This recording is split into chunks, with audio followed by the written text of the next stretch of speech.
ToolBox tool review, crow's feet. Ooh, there we go.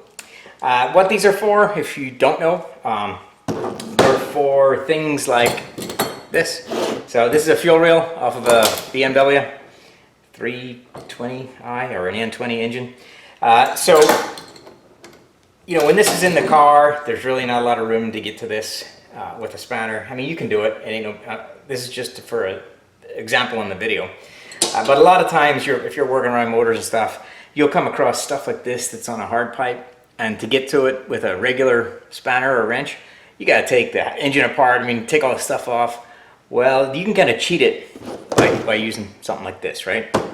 So let's say this is buried in a motor and you can't get near it. Well, it looks like a 17, and it is. So what you can do is cheat it a little bit to get it off. And all you do is grab your crow's foot. You can put it on an extension, not a big long extension, whatever you need to do to get to it. And then you can come in here, put it on, and then just go ahead and snug it up.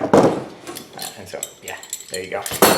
Same for removal, right? Not a big deal. You just kind of line it up. There you go. Loosened again. These are really good for, you know, if you ever worked on Subarus, they're really good for that hard pipe that goes off the back of the head and down into the block. There's no room to get those out, and they're always tight. But once you crack them, you can spin them up with your fingers. So crow's, you can get a crow's foot for that. It really makes that job a lot easier.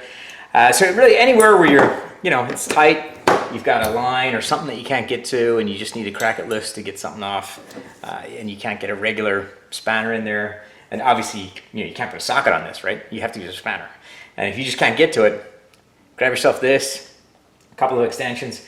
I would caution you to keep everything straight and not round off what you're trying to do, which can be kind of easy to do that if you're using these.